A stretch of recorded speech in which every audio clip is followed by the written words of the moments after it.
Moses was 120 years, a full, wonderful age as 120 indicates. 1 plus 2 plus 0 equals 3. The numerical symbol of expression. I am fully conscious of my expression. My eyes are undimmed and the natural functions of my body are not abated. I am fully conscious of being what I do not want to be.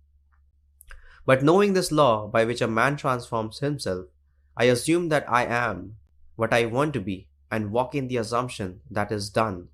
In becoming it, the old man dies and all that was related to that former concept of self dies with it. You cannot take part of the old man into the new man. You cannot put a new wine in old bottles or new patches on old garments. You must be a new being completely. As you assume that you are what you want to be, you do not need the assistance of another to make it so. Neither do you need the assistance of anyone to bury the old man for you. Let the dead bury the dead. Do not even look back, for no man having put his hand to the plow and then looking back is fit for the kingdom of heaven. Do not ask yourself how this thing is going to be. It does not matter if your reason denies it. It does not matter if all the world round about you denies it. You do not have to bury the old. Let the dead bury the dead.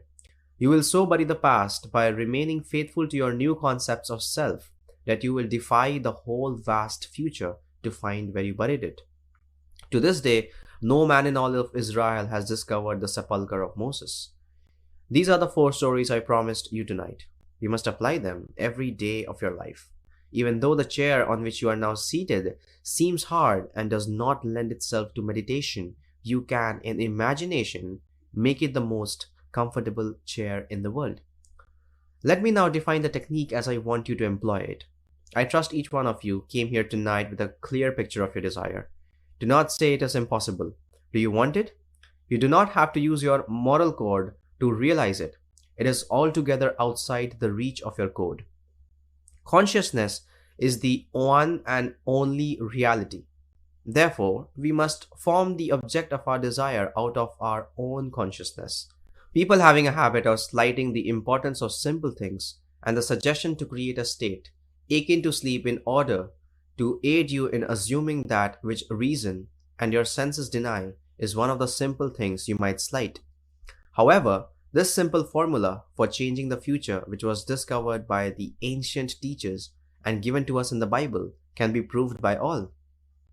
The first step in changing the future is desire. That is, define your objective. Know definitely what you want. Second, construct an event which you believe would encounter, following the fulfillment of the desire. An event which implies fulfillment of your desire, something which will have the action of self-predominant. The third step is to immobilize the physical body and induce a state akin to sleep. Then mentally feel yourself right into the proposed action. Imagine all the while that you are actually performing the action here and now. You must participate in the imaginary action, not merely stand back and look on, but feel that you are actually performing the action so that the imaginary sensation is real to you. It is important always to remember that the proposed action must be one which follows the fulfillment of your desire, one which implies fulfillment. For example, suppose you desired a promotion in office, then being congratulated would be an event you would encounter following the fulfillment of your desire. Having selected this action as the one you will experience in imagination to imply promotion in the office, immobilize your physical body and induce a state bordering on sleep. A drowsy state, but one in which you are still able to control the direction of your thoughts, a state in which you are attentive without effort. Then visualize a friend standing before you. Put your imaginary hand into this. Feel it to be solid and real, and carry on an imaginary conversation with him in harmony with the feelings of having been promoted. You do not visualize yourself at a distance in point of space, and at a distance in point of time being congratulated on your good fortune. Instead, you make elsewhere, here and the future now. The difference between feeling yourself in action here and now and visualizing yourself in action as though you were on a motion picture screen is the difference between success and failure. The difference will be appreciated if you will not visualize yourself climbing a ladder. Then, with eyelids closed, imagine that a ladder is right in front of you and feel yourself actually climbing it.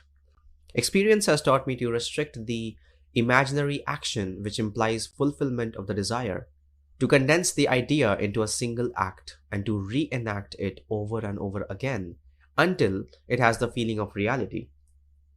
Otherwise, your attention will wander off along an associational track, and hosts of associated images will be presented to your attention. And in a few seconds, they will lead you hundreds of miles away from your objective in point of space and years away in point of time. If you decide to climb a particular flight of stairs, because that is the likely event to follow the fulfillment of your desire, then you must restrict the action to climbing that particular flight of stairs. Should your attention wander off, bring it back to climbing that flight of stairs and keep on doing so until the imaginary action has all the solidity and distinctness of reality. The idea must be maintained in the mind without any sensible effort on your part. You must, with the minimum of effort, permeate the mind with the feeling of the wish fulfilled. Drowsiness facilitates change because it favors attention without effort, but it must not be pushed to the state of sleep, in which you no longer are able to control the movements of your attention, but a moderate degree of drowsiness in which you are still able to direct your thoughts. A most effective way to embody a desire is to assume the feeling of the wish fulfilled, and then, in a relaxed and drowsy state, repeat over and over again like a lullaby any short phrase which implies fulfillment of your desire, such as thank you, thank you, thank you, as though you addressed a higher power for having given you that which you desired. I know that when this course comes to an end on Friday, many of you here will be able to tell me you have realized your objectives. 2 weeks ago, I left the platform and went to the door to shake hands with the audience. I am safe in saying at least 35 out of a class of 135 told me that which they desired when they joined this class, they had already realized. This happened only 2 weeks ago. I did nothing to bring it to pass save to give them this technique of prayer.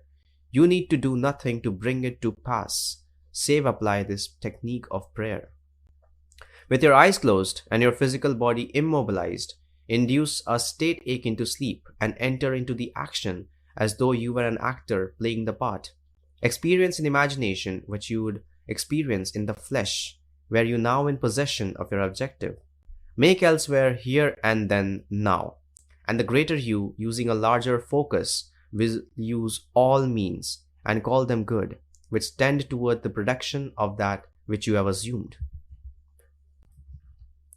You are relieved of all responsibility to make it so, because as you imagine and feel that is, so your dimensionally larger self determines the means.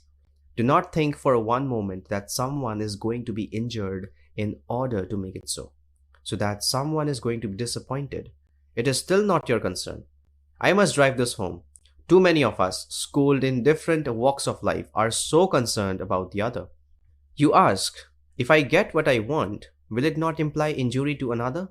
There are ways you know not of, so do not be concerned. Close your eyes now, because we are going to be in a long silence. Soon you will become so lost in contemplation, feeling that you are what you are want to be, that you will be totally unconscious of the fact that you are in this room with the others. You will receive a shock when you open your eyes and discover we are here. It should be a shock when you open your eyes and discover that you are not actually that, which a moment before you felt you were or felt you possessed.